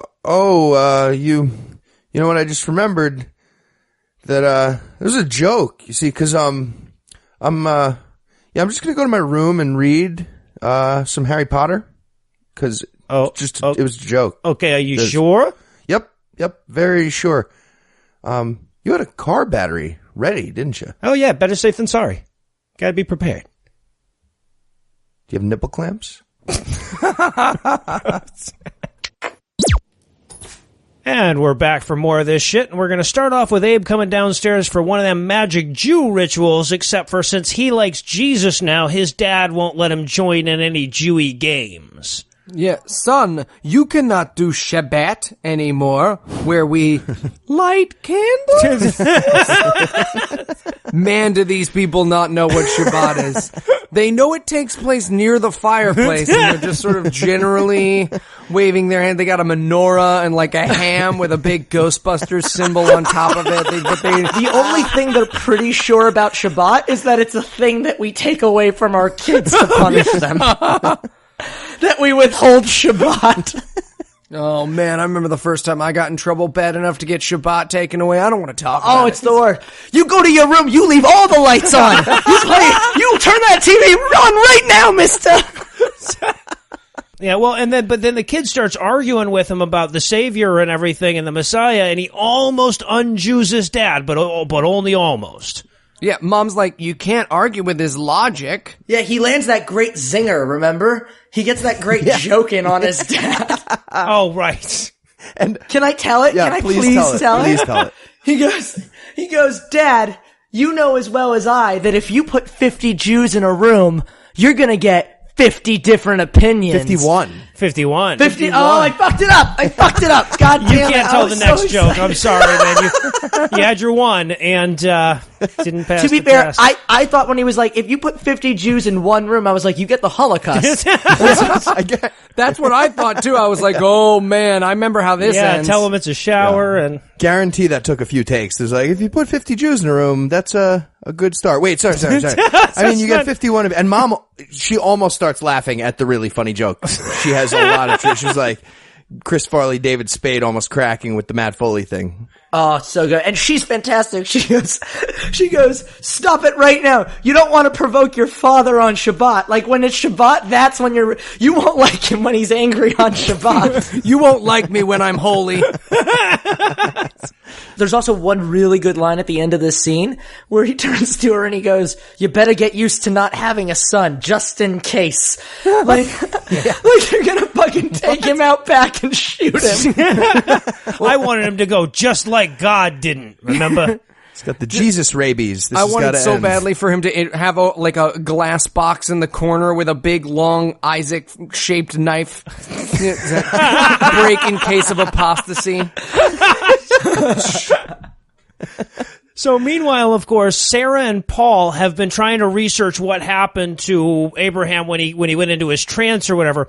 But now, so they go into this church, and the preacher here, the priest that they go to talk to, pastor, whatever, looks like Billy Bob Thornton fucked Gallagher. He really does. I have him as Billy Bob, Joe Bob Thornton. Yes, the most linear of family trees. And they need some help with a Jew. And to be honest, this looks like the kind of guy you'd go to when you need help with a Jew. It's true, yeah. And they basically say, so, can we borrow some books on going crazy for just a smidgen? And he goes, well, I can arrange that, but I must warn you, actual quote. And I wanted him so badly to be like, nobody who ever goes up there ever comes back down again. Well, he tells him, you better not be using those books to get a spiritual high. He thinks that they're just gonna fucking go in this room and like, just get off on Jesus for an hour. Just off him or something, yeah. I'm also very proud of the fact that he's like, okay, well, if you're not going to use Jesus for your honky-tonk and your rock and roll, follow me. And all of us have some version of raped after they follow this preacher. Dude, everyone in this movie tries to fuck Paul. Everybody.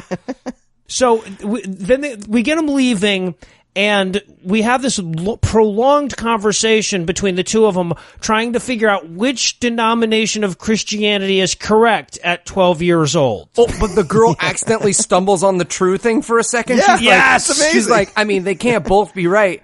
They could both be wrong, and I wanted the movie to just explode in my DVD player and start to leak out in the front. What's crazy is every fucking Christian movie and every single movie you guys do all have moments like that. Like moments of perfect crystallized lucidity, and then some character is like, nah. Forget about that shit.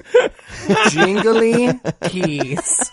And Paul, I have to point this out. Paul says at the end, like, he's like, man, this is so rough. Now I know what it's like to be a persecuted Jew like Abe. Yup, that's what it's fucking like.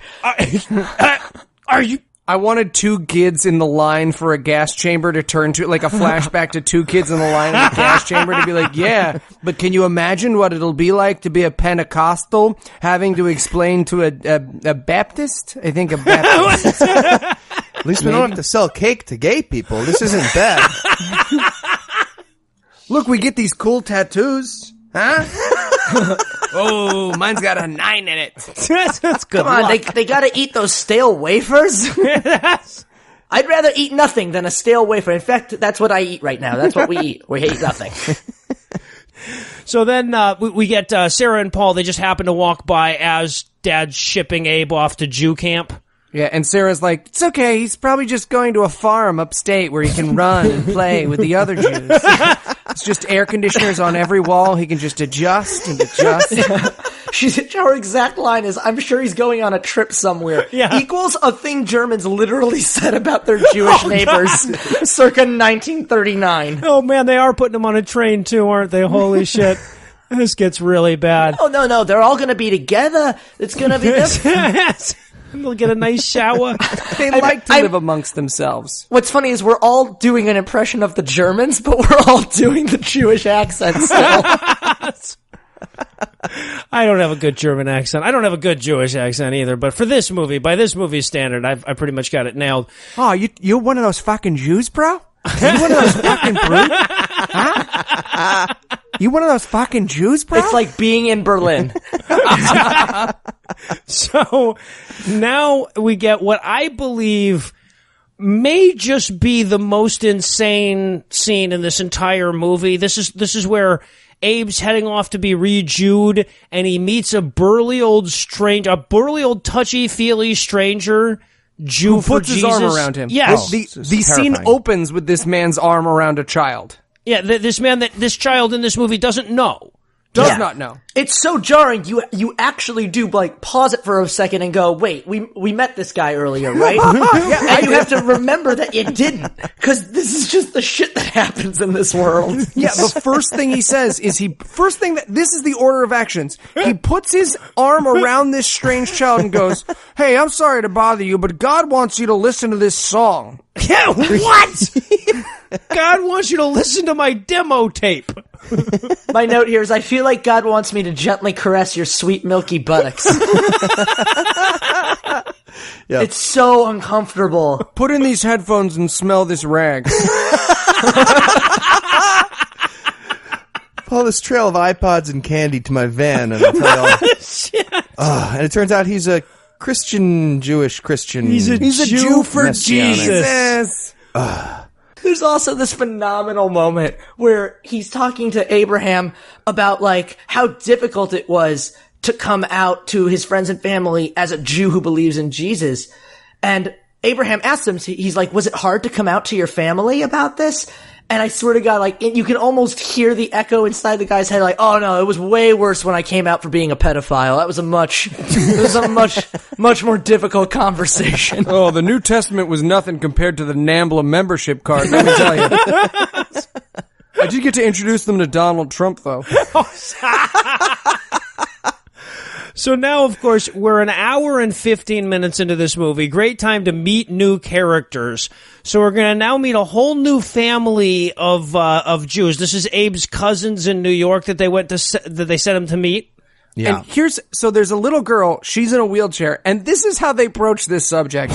I remember my cousin, I just don't remember her being in a wheelchair. What? He's such a dick about it. Abraham's like, oh, hey, cousin Rebecca, hold on, weren't you taller last time? He's like, yeah, I'm in a wheelchair now, that's why. Jesus might have crippled me, we're not sure. Something like that. Well, and also the kid goes like, Abraham goes like, oh yeah, and they're like, yeah, no, but she has like a terrible disease and she's dying from it. Don't you know about that? We told your dad. And he's like, oh, I've been busy. I wouldn't remember shit like that. You guys want to hear a dead language? Got important shit going on. Don't bother me with this multiple sclerosis nonsense. The only note I have on this scene is when he first comes in and the mom is like, why don't you come into the kitchen, Paul? My only note is, why is everyone in this movie still trying to fuck Paul? But again, proof that these people know nothing about Jews. Jews do not feed people peanut butter and jelly, okay? That's something we invented for the poor to feed each other. The worst nut and grapes we don't want anymore. There you go. Whatever, that's like my dinner 2 and dinner 3 right there. So now we've got to go back to Micah and Hava, the couple that just kicked their kid out. And Dad is looking for a new job so he doesn't have to live around Christians. I'm like, where the fuck are you going to go to a Muslim country? Where the fuck are you going to find a job with no Christians? Right. This is also where me and Moshe both have fantastic notes about the quote-unquote Jewish decor. Oh my They God. obviously went to the Cracker Barrel at Christmas, went to that corner that's reserved for every religion that isn't Christianity, and we're like, look at this, a star? Huh? Yeah, And they don't know what anything is, dude. they've got a menorah upside down or like facing out from the wall, and they're like, oh, it's a coat rack for 8 tiny mouse coats. I told you they had mice working for them. Pay up. Pay up. You said they couldn't control mice. There's like a mezuzah on the fridge. There is literally in this living room just a Star of David hanging off the fucking wall, and the set guy went, there we go. The set is Jude. This is post Hobby Lobby, and they shot in Tennessee. That's why that actually. And Micah basically explains to Smooth-Faced Dad, you made my son a you made my son a Christian. Like he's trying to say the pen is blue. I really felt bad for Micah in this scene because he's genuinely like, you know, man, it really bums me out that like your son kind of like kept harping on my kid and now my kid's a fucking Christian. Like that's a big fucking deal to me. And he's talking to fucking Chucky Dad and he's like, you know, there are some Christians who don't proselytize to Jews, which is like his way of like really trying to get this guy to apologize. And Chucky Dad is just not fucking hearing it. Oh, No. Chucky's dad response is, I'm not your enemy, Satan is. Yes! Yeah. He's literally like, yeah, there are some Christians who don't have the balls to do it. I am the one who knocks. He brings down the fucking hammer. I want you to take this wager. It's a Pascal's wager, if you will. Well, he's going, and he's like, well, just walk with me for a second here. What if your religion is bullshit, right? They just hear me out. If your religion is bullshit, then if I let you be a Jew, I would be evil, wouldn't I? And they compare it to the fucking Holocaust. Yes! They compare it to the fucking Holocaust. And Well, wait, because he goes, oh, and by the way, I don't believe in your devil. And I wanted so badly for a cut to the corner where the devil's like, oh. But he goes, I don't believe in your devil. And he goes, yeah? Well, some people don't believe in the Holocaust. Look at these charts. Look at the low levels of cyanide on these bricks. What a weird thing to say. Why would you bring that up? I want to just like walk you through the transitive property of this scene because literally the exchange is, you know, some people don't believe in Satan, Chucky Dad, and Chucky Dad's response is, some people don't believe in the Holocaust. Now, not believing in Satan is what Judaism essentially is when you include Christ, but it's a part of Judaism, not believing in Satan. Right. What the essential theme of this moment is Judaism is like Holocaust denial. That's the fucking argument. That's what they're saying. Being a Jew is like saying the Holocaust didn't happen. Point served. That is exactly where they're going to, because why the fuck else would you bring it up? There's evidence of the Holocaust, y'all. Yeah, there's no museum where you can look over a wall if you want to and see a bunch of videos of the devil, like, telling people to touch their dingles. Believe me, if there was, Eli would know about it. It's true. I literally can't tell anymore if this movie is arguing that Satan is real or that the Holocaust isn't. Or what would be more offensive at this point, honestly. Can it be both? What if the devil's main job is to keep you Jewish? That's what he says. Yep. He says that. He's like, what? But what if the, yes. Yeah. I mean, you're just barely paraphrasing that. And at one point in this conversation, the dad says, he turns to the Jewish dad and he goes, you know, sometimes you Jewish people act like, and I stopped the movie there. There is no good end to that sentence. I racked my brain for 15 fucking minutes. There's no good way to end that. But he says, sometimes you Jewish people act like it's more important to be Jewish than to find God, which translates to, sometimes you Jewish people act like we Christians aren't right. Fuck off. Yeah.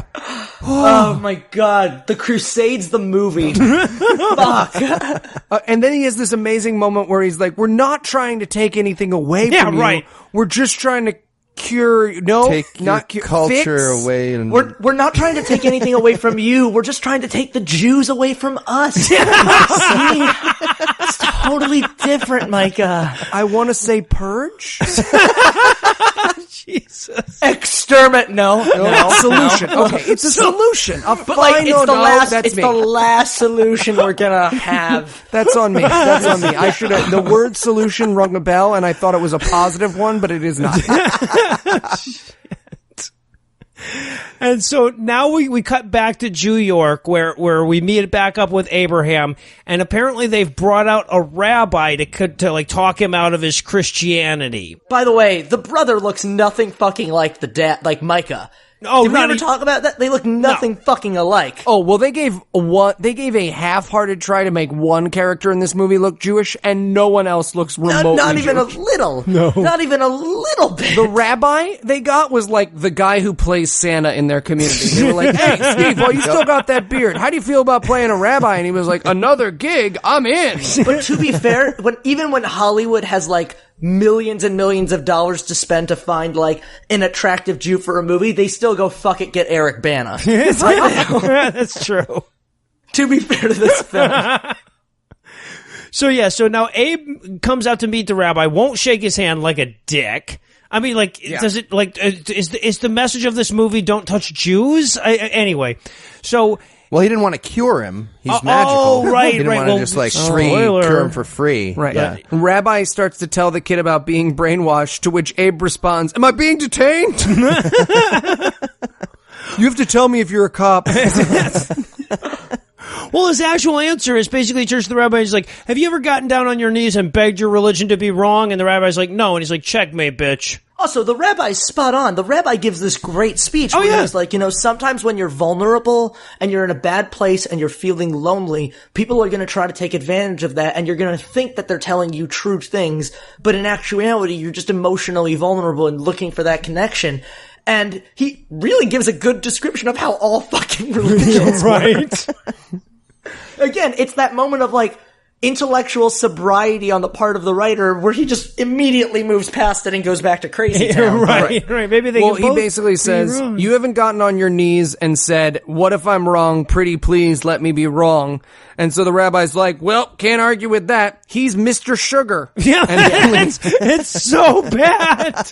that you could go down the list of all the Pokemon names and Noah could recite you more accurate pronunciations than any of the Jews do of Yiddish in this movie. Oy vey. Pikachu. Latka. So now we get the deprogrammer that we talked about before. The rabbi can't do it, so they bring in the wolf. They call fucking Harvey Keitel. yeah, and they bring in the deprogrammer to deprogram him, and he's apparently from the south of Judea. On account of he got this here accent. Hi there, my name's Morsha Jewerson. It's like, what? So the Southern Baptist fucking Jew. deprogrammer sits down and he's like, and he instantly, this movie turns from whatever it was into The Exorcist from the perspective of The Exorcist. Yeah.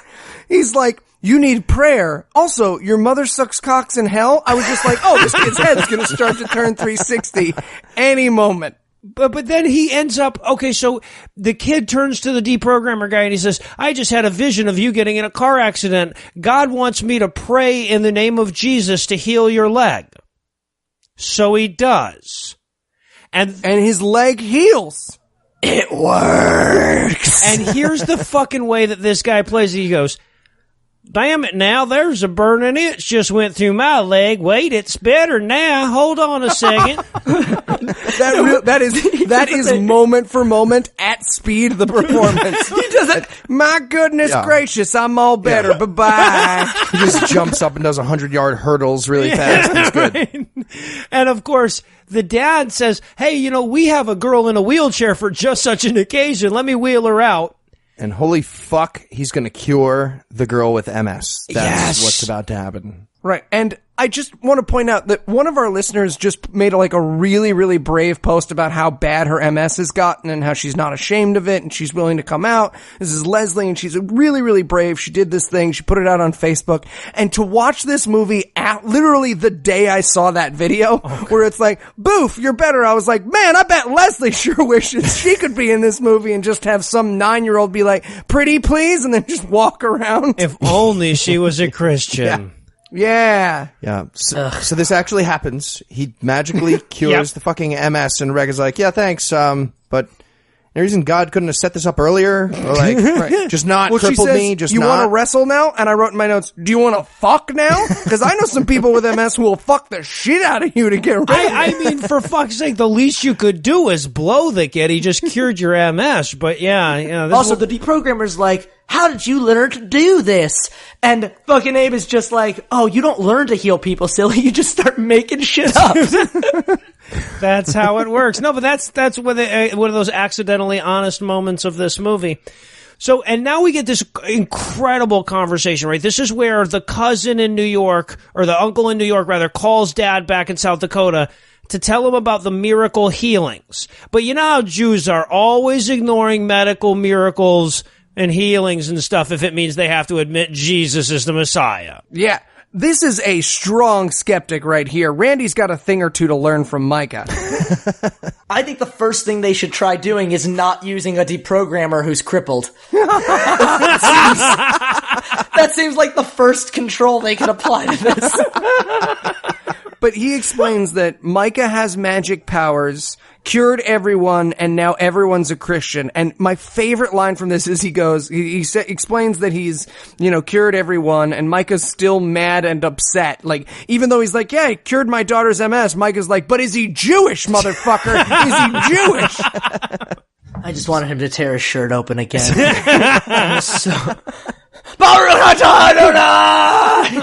Start singing dreidel for no reason. So they end this scene by being like, he's like, what I really need is to understand the baptism of the Holy Spirit. I'll go to my Christian neighbors and figure that out.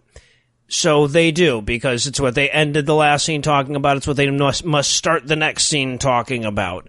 Well, what's amazing is Stephen opens the door and Micah goes, I need some answers. And to be fair, I open all of my conversations that way. I'm going to start.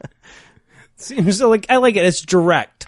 And again, what's so amazing about this crazy movie is that the other side of this is, look, the baptism of the Holy Spirit isn't real anymore. What? There were people who got filled with God fire and they could talk in dead languages and magically heal people, but there's a time limit. Okay, is what we believe. So the Micah, the Jewish dad, comes in and he turns to the Christian dad. He goes, "What is the baptism in the name of the Holy Spirit?" And the Christian dad goes, "That's an odd question coming from a Jew." I'm like, "No, that's just an odd question." That's an odd question, no matter what. There's no circumstance, no person from whom you could be like, I was expecting that question. Also, this is where Micah. So we learned that Paul has been secretly baptizing himself in the Holy Spirit, which may be my second name for jerking off after mastering the gift. I'm just saying, it might be my second name. But yeah, he's been baptizing himself in the Holy Spirit, and him and his dad start to argue, to which Micah goes, I hate to break up the love fest here, but I need to figure out how this Christianity thing works to fix my kid. Right. I also love this line so the dad and the son are arguing because now the son is believing in the wrong type of Christianity or whatever, and the Jew turns to the Christian dad and he goes, I didn't think you Christians filtered truth for your kids. I thought you were all free thinkers. Said nobody ever. Yeah, he turns to him and he's like, really? Ask my kid about dinosaurs. They're a lie planted by Satan. See? Plenty of filtering. By the way, at the end, he turns to the son and he goes, remember, Paul, fathers know best. And I just want to say fathers know best is my gay dad's 2016 remake of Leave It to Beaver. Leave it to cock. Oh, okay. All right. Yeah, no, that's good. That's good. So he gets home and he tells his wife, because they got two books, right? So he's got one book about one book is the New Testament, and the other book is this book about whatever, this weird offshoot of Assembly of God Christianity or whatever. So he has to split that up with his wife. Yeah, he's like, okay, I'm reading the fucking Testament sequel. You figure out the antidote to baptism. We'll double team this. And they read. We get more reading. Another reading Scene. montage. Yeah. But anyway, he read the whole New Testament. She goes, what do you think of it? And he said, it's impossibly stupid and boring, like anyone who read the whole New Testament in a night would say. But except not, because it's this stupid fucking movie. No, he's got notes. He's got little sticky notes all throughout. He's memorized. As we will learn, he has memorized the Bible. Because moments later, he's going to just give people chapter and verse. Yeah. Oh, yeah. Uh-huh. Yeah. So the wife is all expectant and hopeful. She goes, wait a minute. Are you telling me you think that Jesus is God's son? And the husband goes, no, I know he is. Again, actual lines. And I wanted him so badly to jump in the air and for the screen to freeze. And then they fucking direct quote God's not dead. They literally just reenact the scene where he's like, whose side are you on? And she's like, I'm on God's side. God's not dead, he's totally alive. I wanted the Newsboys to appear in this movie more badly than I've ever wanted anything in my goddamn life. So the mom admits that she was secretly Christian the whole time, and you have to really want to know that or turn your volume way up to figure that out, but that's what she's saying. And at this point, like, I was just writing in my notes, like, this is not even funny, this is just disgusting. I mean, if we wanted to, we could make fun of the people's physical appearances and triumph of the wills, but at a certain point, it's just disgusting. You just gotta back off for a second and realize what you're looking at. You're looking at a movie that somebody made about fixing a Jew. Yeah, this is for people who watched Merchant of Venice and didn't like the whole sympathetic part of it. I don't understand. How come he gets that speech about whether or not they bleed? I ain't never seen no Jew bleed. You know, none of them died in 9/11. To be fair, they acknowledge that Jews are funny. That's the only positive comment this movie has about the Jews, is that they're funny. And they beat that horse till it is well and dead. Yeah, Mama's pumped. She might as well just like walk out of the wall like Anne Frank and like high five a Nazi. Like, yeah, I'm on board now. We're cool. God, the rest are in there.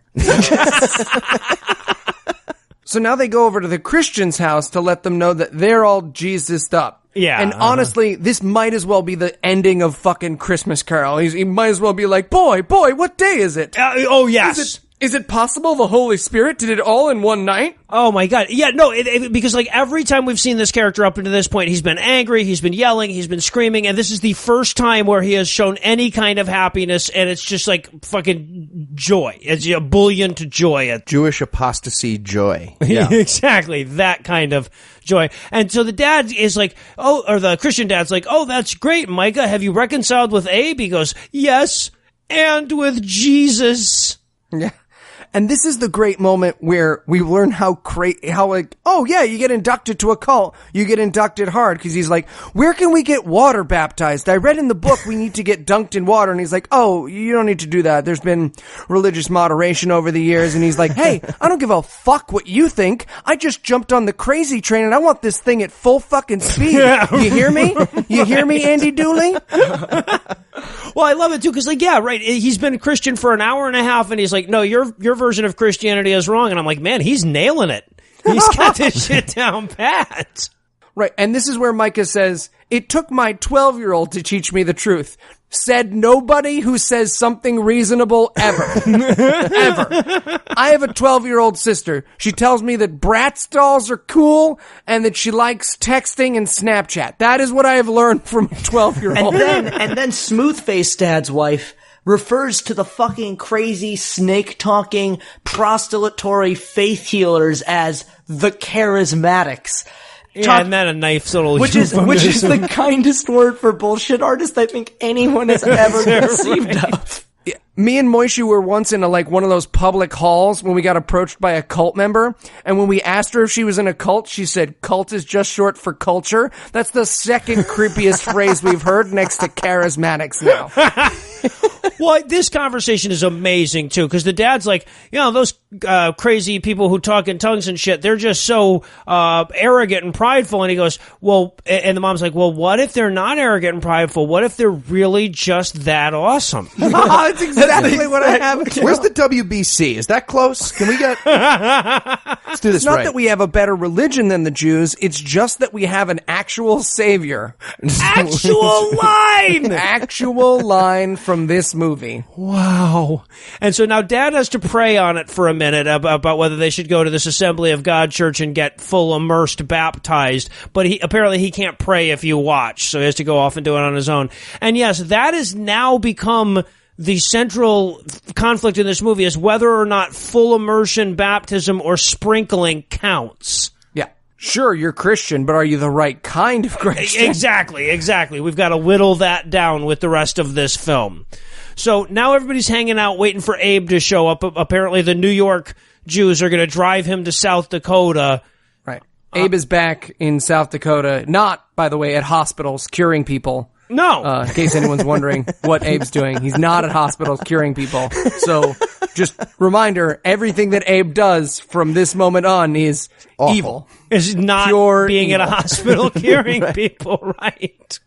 So they decide, and luckily, nearby, there's a Jews for Jesus church. So everyone's Jewish when you think about it. And this was the weirdest leap, because they were like, well, Christians are just Jews who don't, not anymore. So I want a bar mitzvah. And the movie's like, great, we've explained it. Yeah, why not?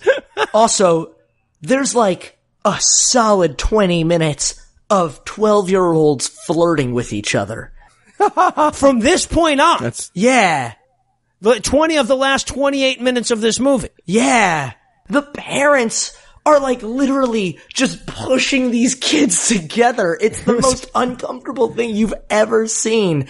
Why don't you go run at Sarah penis first, Yeah, huh? the dad's like, oh, you think you'd like Sarah? And the way he says it, he might as well like put two fingers up and like do the cunnilingus thing through it. It's so uncomfortable. It's so fucking weird. If the last 30 minutes of this movie were just Chucky Dad being like, A, B, C, D, E. Yeah, it's bad. Bad news. Again, bears. crazy billionaire ending right there. So now we cut to the church waiting for the big baptism. I just love that the opening line here is Paul going, well, this will be interesting. I just wrote in my notes, bet you $1 million fucking dollars. $1 million against. Anyway, so yeah, and this is also, I guess, where we have to establish, because apparently we're going to get all throughout this entire movie without knowing who Paul was going to fuck later. So apparently he gets to fuck the MS cousin. Oh, yeah. And when we find out why she's in South Dakota, Micah, Jew dad, tells his wife, oh, Uncle Dave, now that they're all converted, Uncle Dave wasn't going to leave her in New York. As in, with all the Jews. Yeah, right. Because God knows you can't be a Christian in New York. We will fucking get you.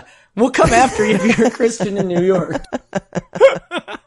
And the fact that they want to move from New York to South Dakota is one of the more offensive things in this movie. Yeah, it's and one of the harder to believe, including the magic fight between Jesus and Harry Potter, and yeah. So we're here for the bar mitzvahs, and both of these kids apparently are having bar mitzvahs. The Paul and Abraham now, because who the hell gives a shit? Now everyone can play bar mitzvah. Because the actual quote is, bar and bat mitzvahs aren't just for Jewish kids, it's for everybody. No, it's just for Jewish kids. That's how it works. And the priest, the rabbi, whatever the hell this guy is, the guy who looks like the blobfish disguised as Herman Munster, who leads this whole ceremony, is one of the most odd-looking human beings that has ever been captured on film. I wrote, this rabbi looks like someone kissed a frog and it turned into a rabbi but got stuck halfway through the transformation. His eyes are looking at it in at least 3 directions at all times. So now it's the actual, bar mitzvah service itself, which Okay, there's two things that we need to talk about at this bar mitzvah service. The first is that the bar mitzvah service itself consists of 3 people going up and making nice speeches about the bar mitzvah people. They do not read from the Torah. Nope. They don't look at the Torah. They don't talk about the Torah. They just say, Paul's a great guy. So is Abe. He's got magic powers. Don't worry about it. We'll talk about that later. Oh, and then also there's a girl person for some reason. But the second thing, and actually more important than how crazy the service is the positioning and display of the Torah that these Christians got their hands on. They have laid it out wide open on an altar facing the audience of this congregation. They might as well use it as a carpet. There's nothing less realistic than their presentation of the Torah in this movie. Looks like a model home Torah that's just like false on the back. It looks like they like spent way more money to make like a resin model of a Torah. Yeah. Right.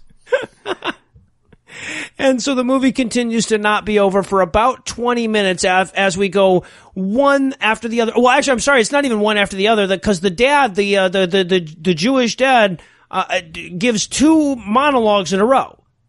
He comes up, gives a monologue, goes back, sits down, and then they say, speaking now is the same guy who just spoke. And he gets up and he talks again. Yeah, that's just bad stagecraft, people. That's just bad stagecraft. Well, and I love, he opens his thing up, he's like, in an almost bizarre set of circumstances, I stopped being Jewish. I'm like, almost bizarre? This included miracle healing an MS patient and a fucking vision of Jesus winning at Quidditch. How fucked up does it have to get before you're going full bizarre, dude? Yeah, this is where he turns and he says, Paul is a man now. He has the heart of a lion and the gentleness of a dove. Those are actual lines!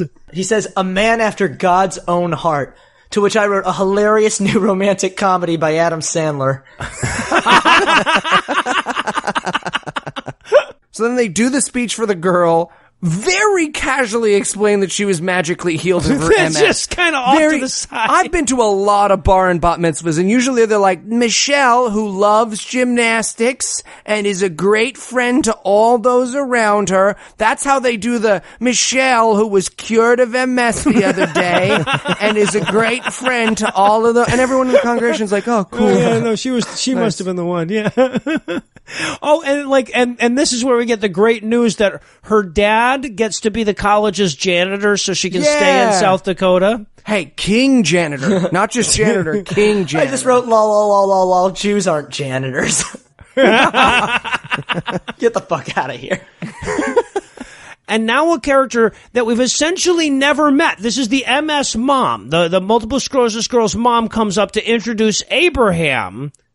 And I'm like, first of all, I'm like, why are we hearing from her? And then it's just, the rest of my notes are just pop filter and increasingly large font.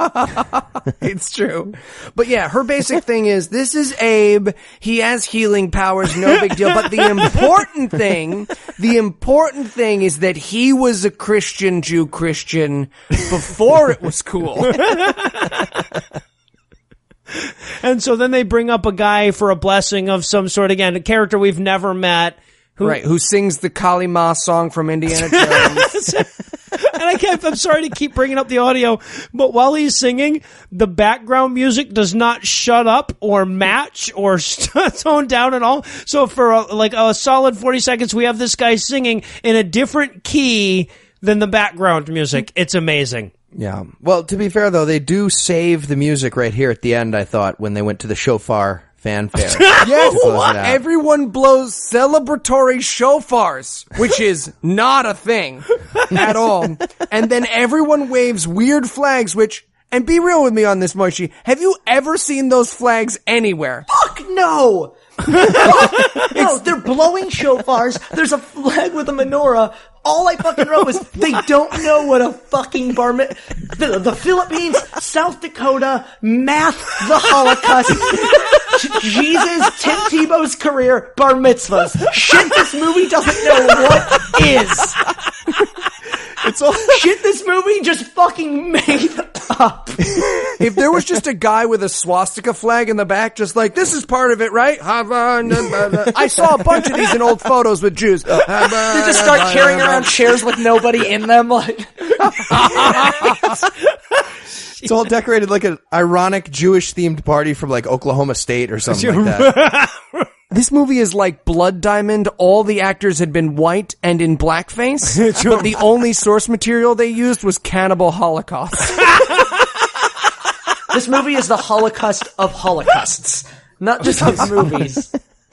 Well, see, now, originally I was thinking about trying to come up with some kind of Holocaust-based 1 to 6 million rating system to give this movie, but whatever I would come up with would pale in comparison to the culturally oblivious anti-Semitism of this movie. So instead, I figured I could try to capture the horror of this film by asking you this. What is the worst thing that a person could ask a Jew that would still be better than, hey, you want to watch The Unexpected Bar Mitzvah with me? I'll give the only question I've ever been asked, which is, so, like, can you see your nose? Yes,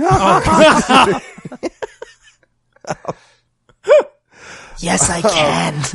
I can see mine. Can't everybody see their nose? Is that Yeah, But, like, okay, so let me rephrase. Can you not see your nose? Oh, what? To which the answer for me is no.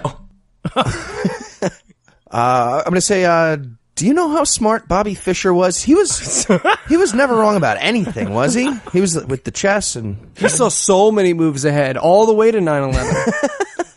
I'm gonna go with, where'd you get your tattoo? You don't see a lot of old people with tattoos. Pretty cool. You ride a motorcycle? You were number 88. That's so weird. Oh. Like Kaepernick. No, but good try, Eli. Yes, he is. He's Kaepernick. He's 88. Okay. Google it. I'll see what I can do.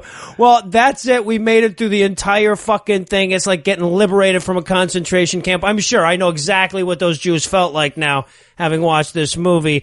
So, Moishe, can't thank you enough for still being friends with us after asking you to do this. It's a wild ride, but here we are. Yeah, it's awfully presumptive for me to assume that we're still friends after that, but I certainly hope so. All good. Certainly All hope good. so. Thanks for having me. It was a blast. Awesome. And well, that does it for our review of The Unexpected Bar Mitzvah, and thus the high point of my life. That's not going to do it for the episode just yet, because we still need to give you a reason to soldier on to next week. So, Eli, tell us, what's on deck? Time Changer. I was so worried. I thought, like, no matter what we do after this week, it's going to be such a disappointment. And then you sent me this preview, and I was so fucking happy. Oh, yes. It's the touching tale of a man about to publish a book about how you don't need Jesus to be good.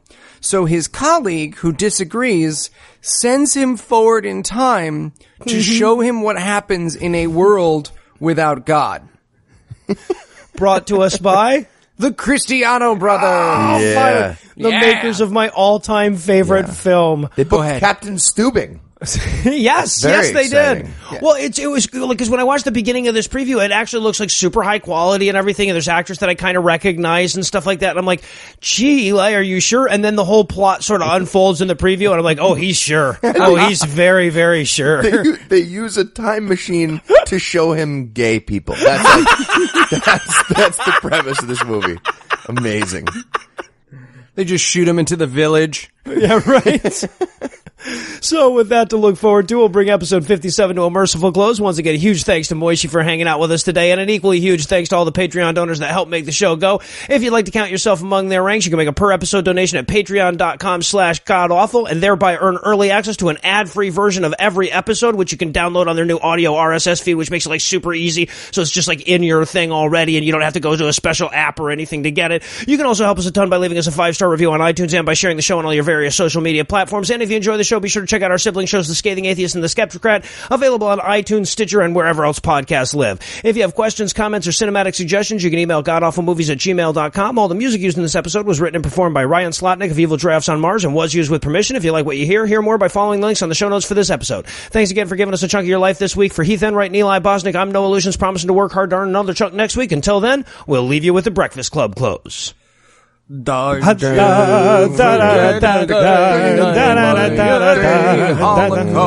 bagels. Holocaust bagels is my new business. Nobody fucking steal it. Don't you bitches dare steal it.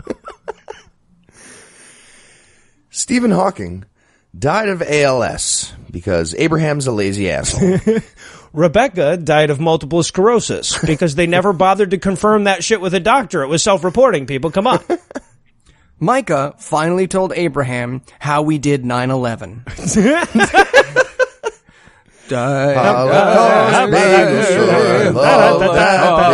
Pick up a chair and put a Jew in the chair. Holocaust bagels. They're all burned. God. I went to school for Jews. This came out so poorly.